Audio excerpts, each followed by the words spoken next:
Hi friends, मैं हूं आपका अपना प्रतीक और स्वागत करता हूं आप सबों का इस चैनल पर। आज हम लोग देखने वाले हैं मृत्यु के देवता यमराज और नचिकेता के बीच हुए संवाद को, जिसका वर्णन कठोपनिषद में है। मगर आज हम लोग सिर्फ देखेंगे तीसरे वरदान को, जहां पर मृत्यु के देवता से ही मृत्यु से परे जाने का मार्ग का वर्णन किया गया है। तो इस अध्याय को शुरू करने से पहले हम लोग देखेंगे कि नचिकेता के यहाँ चल रहा है एक सर्वस्व दान करने वाला यज्ञ, जहां पर उसके पिता वज्रश्रवा ऐसी गोयों को दान दे रहे हैं, गायों को, जो अंतिम बार दूह ली गई हो। अब उसमें कुछ बचा नहीं है। तो पुत्र बार बार पूछ रहा है कि हे पिता, जो अंतिम बार दूह ली गई, ऐसी गाय जिसे दान देने से लेने वाले को कोई फायदा नहीं है, तो आप इसे क्यों दे रहे हैं दान?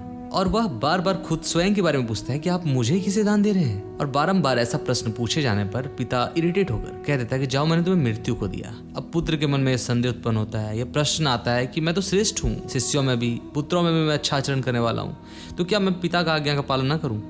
ये तो अवहेलना होगी। और वह चला जाता है मृत्यु के पास, अर्थात यमलोक। अब वहां जाकर चूंकि उसकी आयु पूरी नहीं हुई, 3 दिन तक वो भूखे प्यासे पड़ा हुआ रहता है यमलोक में। तो 3 दिन के बाद जब यमराज उससे मिलते हैं तो वे उसे 3 वरदान देते हैं कि 3 वरदान मांगो। जहाँ वो पहले वरदान के स्वरूप में यह मांगते हैं कि जब मैं जाऊँ वापस तो सब कुछ नॉर्मल हो जाए, पिता वैसे ही स्वीकार कर ले, क्योंकि भय हो जाता है। दूसरा वरदान में मांगते हैं कि अग्नि विद्या को उपदेश कीजिए, जिसे बताने के बाद यमराज ऐसा वरदान देते हैं कि जाओ, आज से अग्नि विद्या नचिकेता अग्नि विद्या के नाम से जाना जाएगा। और यह तीसरा वरदान है, यही आज हम लोग देखने वाले हैं। तो तीसरे वरदान में नचिकेता पूछते हैं, हे यमराज, मनुष्य के मर जाने पर कोई तो कहते हैं कि शरीरस्थ जीवात्मा नित्य है और कोई कहते हैं कि आत्मा नहीं है। आपसे उपदेश प्राप्त करके मैं जिस प्रकार इस आत्मविद्या को जान सकूं, वरों में तीसरा मेरा अभिष्ट वर यही है, यही दीजिए। यमराज ने सोचा कि अनाधिकारी के प्रति आत्म तत्व का उपदेश करना हानिकर होता है, अतएव पहले पात्र परीक्षा आवश्यक है। ऐसा विचार कर यमराज ने इस तत्व को बहुत कठिन बताकर, अर्थात इस तत्व की कठिनता का वर्णन करके नचिकेता को थोड़ा हिलाना चाहा कि यदि हो सके कि इसका मन बदल जाए, मगर ऐसा होता नहीं है। यमराज जो है उसे प्रलोभन देते हैं कि हे नचिकेता, इस विषय में पहले देवताओं ने भी संदेह किया था, परंतु उनकी भी समझ में नहीं आया, क्योंकि यह विषय बड़ा सूक्ष्म है, सहज ही समय में समझ में आने वाला नहीं है। हे नचिकेता, इसको छोड़कर तुम कोई दूसरा वर मांग लो, मुझे ऋणी के तुल्य मत दबाओ, इस वर को मेरे प्रति छोड़ दो।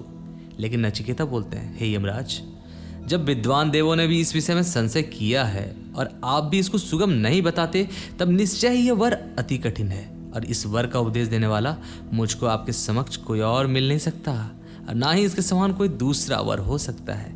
इसलिए मेरी समझ में इसके समान दूसरा कोई वर नहीं है, अर्थात आप इसे ही वर्णन कीजिए। फिर यमराज फिर से उसे प्रलोभन देते, हे नचिकेता, तुम 100 वर्ष की अवस्था वाले पुत्र और पोतों को मांग लो, बहुत सारे पशु, हाथी, सोना, घोड़ा, वर जो चाहो, पृथ्वी का भोग ले लो, विस्तार डाल लो, साम्राज्य ले लो और जितना चाहो उतना जियो, सब कुछ ले लो। और इसके समान यदि किसी वर को समझते हो तो वो अभी मांग लो।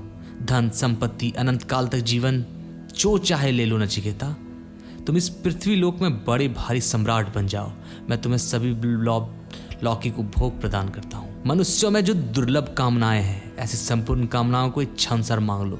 ये रथों पर चढ़ी हुई जिसके साथ बाजे बज रहे हैं, ऐसी रमन की योग्य स्त्रियां मैं तुमको देता हूँ। ऐसी स्त्रियां मनुष्य को प्राप्त नहीं हो सकती, मेरे द्वारा दी गई इन स्त्रियों से तुम अपनी सेवा करो। हे नचिकेता, मरने के बाद आत्मा का क्या होता है, इस बात को मत पूछो मुझसे। लेकिन फिर से नचिकेता बोलते हैं, हे यमराज, मनुष्य के सुख भोग तो क्षणभंगुर हैं, अनित्य हैं, यही इंद्रियों के सारे तेज को नष्ट कर डालते हैं। इसके सिवा मनुष्य का सारा जीवन अल्प है, इसलिए हाथी, घोड़ा, रथ आदि वाहन और ये अप्सराओं के नाचगान आपके पास ही रहे, मुझे इन नासवान पदार्थों की इच्छा नहीं है। हे यमराज, मनुष्य धन से तो तृप्त नहीं हो सकता है, और जब आपके दर्शन हो गए तब धन की क्या कमी रही, और जब तक आप मेरे रक्षक बने रहेंगे तब तक मेरा जीवन भी रहेगा। बस वर तो मुझे वही मांगना है जो पहले मांग चुका हूँ। यह मनुष्य जीर्ण होने वाला और मरण धर्मा है, इस तत्व को भली भांति समझने वाला मनुष्य लोक का निवासी कौन ऐसा मनुष्य है जो कि बुढ़ापे से रहित न मरने वाले आप सदृश महात्माओं का संग पाकर भी स्त्रियों की सौंदर्य, क्रीड़ा और अमोद प्रमोद का बारंबार चिंतन करता हुआ बहुत काल तक जीवित रहने में उत्सुक रखेगा। हे मृत्यु, हे यमराज, जिस आत्मज्ञान में लोग यह संदेह करते हैं कि वह है या नहीं, और जो अनंत मोक्ष दशा में विचार है, उस विवेक को आप मेरे लिए कहिए। यह आत्मा मरने के बाद रहता है या नहीं, उसमें जो निर्णय है वह आप मुझे बताएं। जो यह अत्यंत गूढ़ता को प्राप्त हुआ वर है, इससे दूसरा वर नचिकेता। नचिकेता के आत्मानुराग को देखकर यमराज बोले, हे नचिकेता, श्रेय मार्ग अन्य है और प्रेय अर्थात प्रिय लगने वाला मार्ग अन्य है। ये दोनों मार्ग भिन्न भिन्न प्रयोजन वाले मनुष्य को वासना रूपी रस्सियों से बांधते हैं। इनमें से जो मनुष्य श्रेय मार्ग को ग्रहण करता है उसका कल्याण होता है, और जो प्रेय मार्ग अंगीकार करता है वह अपने मार्ग से भ्रष्ट होकर गिर जाता है, अर्थात यथार्थ लाभ से वंचित रह जाता है। श्रेय मार्ग और प्रेय मार्ग दोनों ही मनुष्य को प्राप्त होते हैं। धीर पुरुष उन दोनों का विवेचन करते हैं तथा उन दोनों के स्वरूप पर भली भांति विचार करके उनको पृथक पृथक समझकर निश्चित ही प्रेय मार्ग को छोड़कर श्रेय मार्ग का ही आश्रय लेते हैं। परंतु मंदबुद्धि मनुष्य केवल धन आदि पदार्थों को ही सुख समझकर प्रेय मार्ग को स्वीकार करते हैं। हे नचिकेता, प्रिय लगने वाले और अत्यंत सुंदर रूप वाले इस लोक और परलोक के समस्त भोगों को भली भांति सोच समझकर तुमने छोड़ दिया। तुम इस वित्तमयी बेड़ियों में नहीं फंसे जिसमें बहुत से मनुष्य फंस जाते हैं। विद्वानों ने विद्या और अविद्या दोनों को एक दूसरे से भिन्न मार्ग में ले जाने वाला जाना है। मैं तुम्हें विद्या का अभिलाषी मानता हूँ क्योंकि बहुत सी कामनाएं नहीं लुभा सकी तुम्हें। अविद्या में फंसे रहने वाले, अपने को बुद्धिमान और विद्वान मानने वाले मूर्खजन अनेक योनियों में चारों ओर भटकते हुए ठीक वैसे ही ठोकरे खाते हैं जैसे अंधे मनुष्य के द्वारा मार्ग दिखाए जाने वाले अंधे अपने लक्ष्य तक न पहुंचकर इधर उधर भटकते रहते हैं। धन ऐश्वर्य आदि के मोह से मूढ़ तथा कल्याण आचरण में प्रमाद करने वाले बाल अर्थात मूर्ख मनुष्यों को परमार्थ का साधन तप आचरण आदि अच्छा नहीं लगता है। यही लोक है। प्रलोक कुछ ऐसा मानने वाले मनुष्य बार बार मेरे अर्थात मृत्यु के वश में पड़ते हैं। आत्मा और परमात्मा के विषय में सुनने का अवसर बहुतों को नहीं मिलता। बहुत से लोग सुनते हुए भी जिसको नहीं जान पाते। ऐसे आत्मा और परमात्मा को के वर्णन करने वाला कोई आश्चर्य रूप ही होता है और कोई कुशल पुरुष ही इसे प्राप्त करता है, और कुशल गुरु द्वारा उपदेश दिया हुआ इसका ज्ञाता भी कोई आश्चर्य रूप से ही होता है। अल्पबुद्धि ज्ञानहीन संसारी मनुष्य तुम्हें आत्म तत्व के विषय में बता नहीं सकता। इसके कथन किए जाने पर भी तुम वस्तुतः आत्म तत्व को नहीं जान सकते, क्योंकि उस परम तत्व का बहुविध रूपों में चिंतन किया जाता है तथा अन्य किसी के द्वारा आत्मा या ब्रह्म तत्व के विषय में कथन के बिना तुम उस तक पहुंचने का मार्ग भी नहीं पा सकोगे, क्योंकि यह आत्मा या ब्रह्म सूक्ष्म से भी सूक्ष्म है और तर्क करने के योग्य नहीं है। यह बुद्धि सूखे तर्कवाद से नष्ट नहीं करनी चाहिए। हे प्रियतम, तार्किकों से भिन्न वेदज्ञ पुरुषों से उपदेश में प्राप्त हुई यह बुद्धि श्रेष्ठ ज्ञान के लिए होती है, जिसको तुमने प्राप्त कर लिया है। तुम निश्चय यही निश्चल धैर्यवान हो। मुझे तुम्हारे जैसे प्रश्नकर्ता सदैव मिलते रहे। यम पुनः बोले, हे नचिकेता, धन ऐश्वर्य सब अनित्य है, मैं जानता हूँ।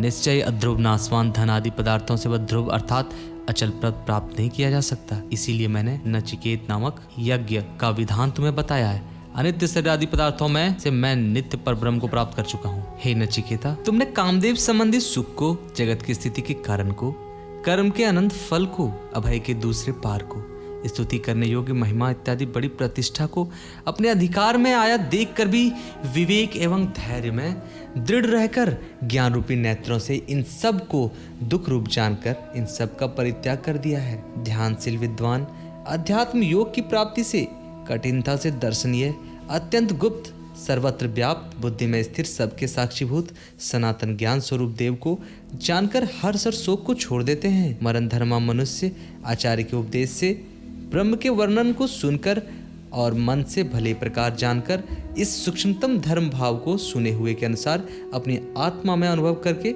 निश्चय उस आनंदमय परमात्मा को पाकर प्रसन्न हो जाते हैं। मैं नचिकेता के मानस धाम को खुला हुआ मानता हूँ। यमराज के ऊपर कृपा देखकर नचिकेता बोलते हैं, हे गुरुदेव, धर्म से पृथक, अधर्म से पृथक, सूक्ष्म और स्थूल रूप से प्रत्यक्ष संसार से पृथक तथा भूत भविष्यत वर्तमान इन तीनों कालों की गति से भी पृथक आप जिसको जानते हैं उसको मुझे बताइए। अब यही श्लोक दोस्तों सबसे जरूरी है और यही पूरे इस शास्त्र का, कठोपनिषद का सार भी है, निचोड़ भी है और पूरे उपनिषदों का भी सार यही है।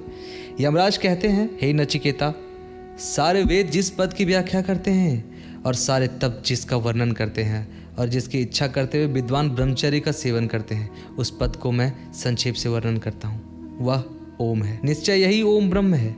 यही सबसे उत्तम अक्षर है। इसी अविनाशी ब्रह्म को जानकर जो मनुष्य जो कुछ चाहता है उसको वह अवश्य प्राप्त होता है। ब्रह्म ज्ञान के साधनों में इस ओम का अवलंबन ही श्रेष्ठ है, यही परम अवलंबन है। इस अवलंबन को जानकर ज्ञातव्य ब्रह्म के बीच महिमा को प्राप्त होता है। यह ज्ञान स्वरूप आत्मा न उत्पन्न होता है न मरता है, और न यह किसी से उत्पन्न हुआ और न इससे कुछ उत्पन्न हुआ होता है। अतः यह आत्मा जन्म रहित, नित्य, अविनाशी और अनादि है। इसका शरीर के नाश होने पर भी नाश नहीं होता। यदि शरीर को मारने वाला मनुष्य यह समझता है कि मैं आत्मा को मारता हूँ और मरने वाला यह समझता है कि मैं मर गया, तो वे दोनों ही आत्मा को नहीं जानते। न यह आत्मा मारता है न मरता है, सूक्ष्म से भी सूक्ष्म और महान से भी महान इस परमात्मा, वह परमात्मा इस मनुष्य देह के भीतर हृदय में छुपा हुआ है। उस ईश्वर की महिमा को भगवान की कृपा से विषयों में न फंसने वाले शोक रहित मनुष्य ही जान सकते हैं। जो परमात्मा व्यापक होने से, अचल होने पर भी दूर से दूर स्थानों में पहले ही मौजूद है, और जो जीवात्मा तमोगुण से आच्छादित होने पर भी मन की प्रेरणा से सब जगह पहुंच जाता है, उस आनंद स्वरूप और लौकिक आनंद से रहित परमात्मा तथा हर्ष और शोक से युक्त जीवात्मा को मेरे सिवा और कौन जान सकता है। मेरे जैसे संत लोग ही परमात्मा और जीवात्मा को जान सकते हैं। अन्य साधारण बुद्धि के मनुष्य क्या जान सकते हैं। वह ईश्वर शरीरों में बिना शरीर के विद्यमान है और चलायमान चीजों में स्थिर है। ऐसे महान व्यापक परमात्मा को जानकर धीरजन शोक रहित हो जाते हैं। वह परमात्मा पढ़ाने या उपदेश देने से नहीं मिल सकता, न वह बुद्धि से प्राप्त होता है, न उसमें बहुत से शास्त्रों के पाठ से प्राप्त किया जा सकता है, परंतु जिसको वह स्वीकार कर लेता है उसी से वह प्राप्त होता है।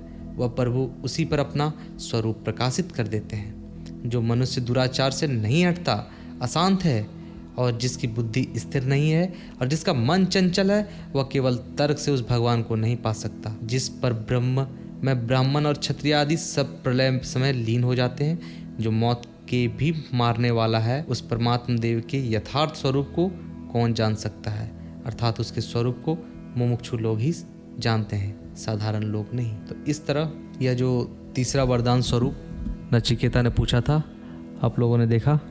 तो बने रहे चैनल पर, सब्सक्राइब करना ना भूलें, वीडियो को लाइक करें। मिलते हैं अगले वीडियो के साथ। धन्यवाद।